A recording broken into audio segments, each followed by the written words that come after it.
इथं आहे ना रिकामचोट पोरं दिसू राहिले. अरे पण ते लयच रिकामचोट आहे रे. लयच भुरट्या दिवसात याने 100% माहिती असेल बरं का. हा चल. थोडं काम होतं सांगते का आम्हाला. काय काम आहे? आम्ही ना एका पैलवानच्या शोधात येईल पत्ता. अय पोरे, तुला काय वाटतं भाऊ इथं पत्ते सांगायला बसले का? तुला जे वाटतंय ना ते बरोबर आहे. आम्हाला सांगायचं तेवढ्या पैलवानचा ऍड्रेस.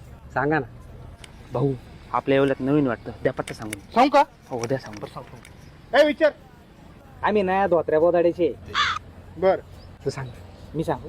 तू सांग. सांग. डेंजर दिसत. पटकन बोल, काय काम आहे?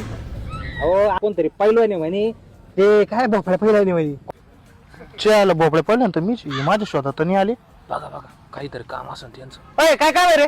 हो आमच्या गावातल्या ना एका माणसाच्या ना कोंबड्या चोरी गेल्या. आम्ही ना छोट्या मोठ्या ना सुपारी घेत राहतो. त्यांनी ना 30 जवळ आला म्हणून 2 गावठी कोंबड्या आणल्या होत्या त्याच्या खुराड्यामध्ये.